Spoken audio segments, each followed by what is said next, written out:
السلام علیکم ورحمۃ اللہ وبرکاتہ۔ الحمد للہ رب العالمین والصلاة والسلام علی رسولہ الکریم، اما بعد، قال اللہ تعالی فی کتابہ الکریم یسبح الرعد بحمدہ والملائکۃ من خیفتہ، او کما قال تبارک و تعالی۔ عزیز ساتھیو، جب بھی دنیا میں کوئی آفت یا مصیبت یا کوئی وبائی امراض یا کوئی بھی مصیبت آتی ہے، سب سے پہلے ہمیں اس بات کا یقین ہونا چاہیے کہ وہ مصیبت اللہ تعالیٰ کی جانب سے آزمائش ہوتی ہے یا انسان کے کیے کا انجام ہوتا ہے۔ اللہ تعالیٰ فرماتا ہے قرآن مقدس میں، وَمَا أَصَابَكُم مِّن مُّصِيبَةٍ بِمَا كَسَبَتْ أَيْدِيكُمْ وَيَعْفُو عَن كَثِيرٍ، کہ تم کو جو تھوڑی بہت مصیبت لاحق ہوتی ہے، تم کو جو تھوڑی بہت مصیبت پہنچتی ہے، یہ تمہارے اپنے کیے کا انجام ہوتا ہے۔ اللہ تعالیٰ تو غفور الرحیم ہے، اکثر گناہوں کو معاف فرما دیا کرتے ہیں۔ جس ساتھی گزشتہ کل ہمارے ملک ہندوستان کے صوبہ بہار کے اندر کئی جگہوں پہ مختلف ضلع کے اندر آسمانی آفت یعنی بجلی آئی، جس کی وجہ سے تقریباً 85 کے قریب افراد ہلاک ہوئے۔ اللہ تعالیٰ ان کے گھر والوں کو صبر جمیل عطا فرمائے۔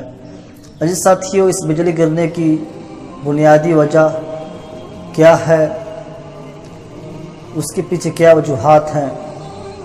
سب سے پہلے عزیز دوستو، ہم اس دنیا میں رہتے ہیں تو مادی اسباب پہ بحث کرتے ہیں، مادی چیزوں کو دیکھتے ہیں۔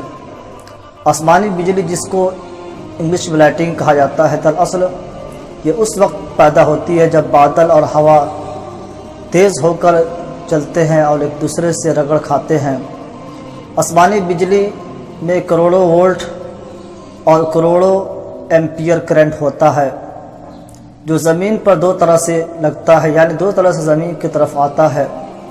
پہلا، جو شخص یا چیز مثلا عمارت، درخت وغیرہ جو اس جگہ کے مناسب سے زیادہ تر قریب ہو، اونچے ترین ہو، ان پر بجلی گر کر زمین پہ چلی جاتی ہے۔ دوسرا، اس کے وجوہات جو سائنسدان محققین بیان کرتے ہیں کہ زمین میں بھی مثبت یا منفی چارج ہوتا ہے، اس لیے آسمانی بجلی بھی اس چارج کی طرف لپکتی ہے اور زمین میں چلی جاتی ہے۔ حد درجہ وولٹیج اور میگا ایمپیئر کی وجہ سے آسمانی بجلی اپنے راستے میں آنے والی ہر طرح کے چیزوں کو کاٹتی ہوئی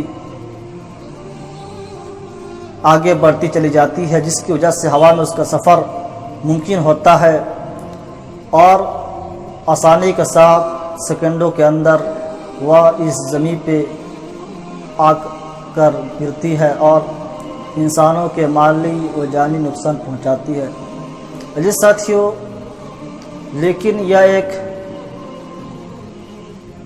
مادی اسباب پہ ہم نے اس کو دیکھا، پرکھا، تحقیق کیا اور دنیا کے نزدیک اس کو تسلیم بھی کیا گیا۔ لیکن جب ایک اللہ کی معرفت، اللہ کے قدرت پہ یقین رکھنے والا، اللہ کی قدرت کاملہ پہ دھیان دینے والا اس چیز کو پرکھتا ہے، جانچتا ہے، تو سب سے پہلے وہ اللہ کی احکام، نبی پاک صلی اللہ علیہ وسلم کی سنت، طریقے کے حساب سے اس کو دیکھتا ہے، اس کی کیا وجہ ہے۔ عزیز ساتھیوں، میں بتا دوں کہ جو آسمان ہے اللہ تعالیٰ کے تجلی کی وجہ سے چرچرا رہے ہیں، جس کی آواز انسان و جنات کے سوا دنیا میں بسنے والا تقریباً ہر مخلوق سنتی ہے۔ اللہ تعالیٰ بجلی کے تعلق سے فرماتا ہے، یسبح الرعد بحمدہ والملائکۃ من خیفتہ، کہ یہ بجلی اللہ تعالیٰ کے تجلی سے، اللہ تعالیٰ کے خوف کی وجہ سے تسبیح بیان کرتے ہیں، کیونکہ انہیں معلوم ہے انہیں ختم ہونا ہے۔ ان کو جس کام کے واسطے پیدا کیا گیا وہ کام ان کو کر ختم ہو جانا ہے۔ تو جو آدمی کو یقین ہے اس کو ختم ہونا ہے، فنا ہونا ہے، تو آدمی کس چیز کا گھمنڈ ہوگا؟ اللہ تعالیٰ کی حمد و تسبیح بیان کرتی رہتی ہے۔ اور آتا ہے حدیث شریف میں کہ میکائیل علیہ السلام جب گرز مارتے ہیں تو بجلی کڑکتی ہے۔ اللہ تعالیٰ سے دعا کہ اللہ تبارک و تعالی ہمیں صحیح کہنے سننے کے عمل کرنے کی توفیق عطا فرمائے، تمام انسانیت کی حفاظت فرمائے۔ وما توفیقی الا باللہ۔ السلام علیکم ورحمۃ اللہ وبرکاتہ۔